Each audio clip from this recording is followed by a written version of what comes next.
Okay, now that you've learned a little bit about meal planning and what all goes into that, let's talk about how we can take things from that magnificent brain of yours down into a list that you can actually take to the store with you.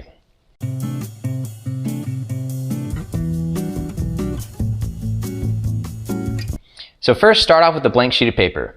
Oh, but Reed, the trees, don't kill them. Use technology and apps and things like that. Of course you can use technology and apps and things like that. That's what my wife and I use. We actually use an app called Wunderlist, W-U-N-D-E-R list.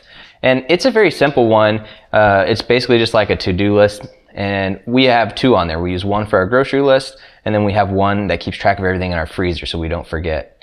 Now, I highly recommend the app, especially if you're going to be in a household with multiple people, whether it be your spouse or your family or friends or roommates, whatever. Highly recommend using a shared app so you can all be on the same page.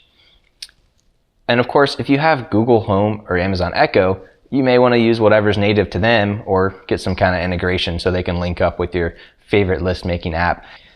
There are also apps that will help you automatically sort by where things are, and maybe even remember which brands you like and things like that. And they'll have autocomplete functions. So if you're into that kind of thing, check it out. So after we filmed this, we realized that there's really not a good reason for us to not try out some of the apps that are specifically for grocery lists. So because of that, we actually downloaded AnyList, and it is great because you can have a list that you share and you can sync it with other people, and you can do it for various things, grocery and otherwise. It actually can connect to recipes, and you can even do meal planning on it. And then for us, very importantly, it has connections with Siri and Alexa. So those are great things for us. We have it connected with both of those things. So most of the time when we're adding things, it's just using our voice, which makes it super easy. As you can see here, it breaks it down based on the section of the store. And you can even do some additional customization if you want. But so far, this by itself has already been saving us time, and we like it a lot. So check out AnyList, or if you have another app that you like to use, let us know what you think. Anyways, let's get back to the list at hand here. We're starting with a blank piece of paper because it's easy to show you how it works. So start out with a blank sheet of paper. Then you're going to write down those magnificent meals that you planned out for the week. After that, go look in your fridge, pantry, and freezer. Thanks, dog. Go look in your fridge, pantry, and freezer and cross off. After that,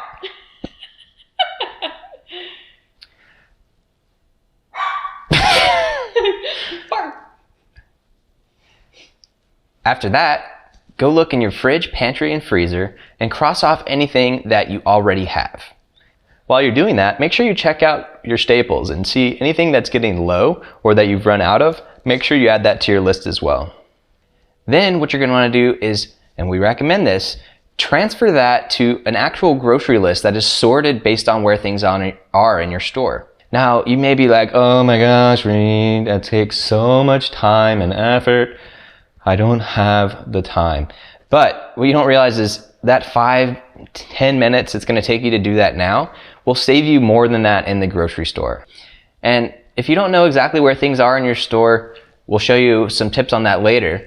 But don't worry, after you go to the store a couple times, you'll end up being a pro. You'll be the one telling your friendly neighborhood shopper that, hey, the pita chips are in the deli. Because where do they keep those freaking pita chips? Why aren't they by the chips? Anyways, so after you've made your list, you're ready to go. Go off to the store, buy what you need, and then get down to cooking.